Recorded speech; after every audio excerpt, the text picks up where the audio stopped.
उनके साथ बहुत से थे। बहादुर शाह जफरी भी साथ दिए थे और मंगल पांडे भी। और जब आगे बढ़ा तो यह राजतंत्र खत्म हुआ और प्रजातंत्र में आया। तो सबसे पहले खुदीराम बोस हंसते हुए फांसी पर चढ़ गए। एक आज भी उनको याद है कि एक मुस्लिम भी लड़की थी जिसका नाम बुलबुल था। वो भी 12 बजे रात में उनको भी फांसी पर चढ़ा दिया गया था इस आजादी के लिए।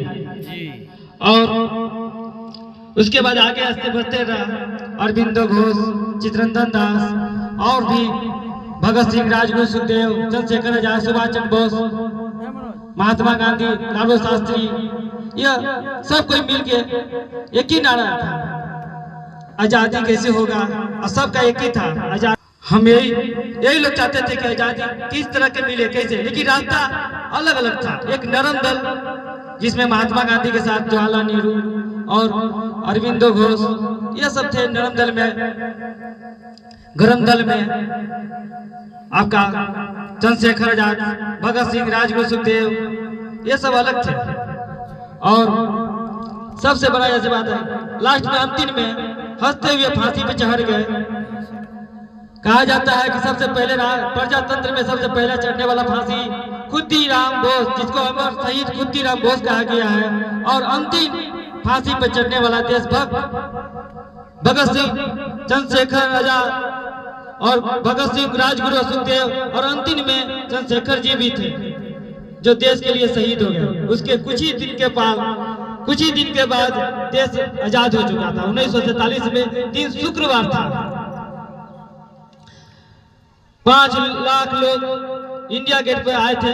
अब पहला झंडा उत्तोलन हुआ था, टाइम 10:10 और दिन शुक्रवार था। 5 लोग इंडिया गेट के सामने सब लोग आए थे।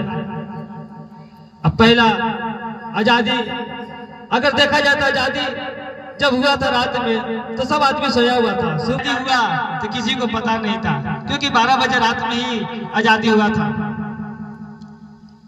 और जब सुबह हुआ तो हम लोग देखे कि भारत देश आजाद हो गया है।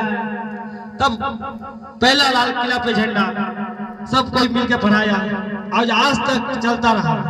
और हम आने वाले समय में जब तक सूरज चांद रहेगा, जब तक इन लोगों का नाम अमर रहेगा और तभी तक झंडा फहरता रहेगा, चाहे वो स्वतंत्रता दिवस हो और चाहे गणतंत्र दिवस हो।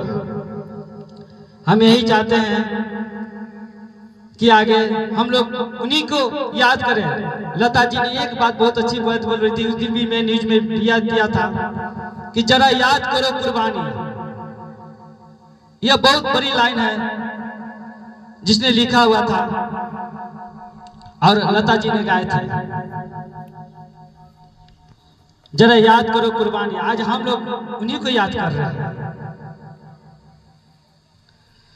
बस यही हम लोग चाहते हैं कि उनकी याद करें और हंसते हुए उनको प्रणाम करें, उनके चरणों में रहें और तिरंगा को आन बान शान की तरह हमेशा ऊंचा रहेगा। कहता है कि झंडा का लाज रखना, भारत का ताज रखना, ठहरेगा जैसे चमकेगा आईना, उड़ उड़ के ये तिरंगे आपस में करे इशारे, भारत के वीर है कितने सारे, ये देश है भारत के वीरों का, कभी पीछे हटेगा नहीं, हमेशा आगे ही रहेगा। यही बात है। अगला माह से शूटिंग बांकुड़ा में ही होगा और कृष्णा पाल जी का लिखा हुआ चरण विद्रोह, हाँ, अमर शहीद खुदीराम बोस पर है। और मैं जहाँ तक कोशिश करूंगा कि पूरे के पूरे कहानी 2-4 महीना चलेगा शूटिंग और ये बांकुड़े में शूटिंग होगी। इसके लिए मैं धन्यवाद।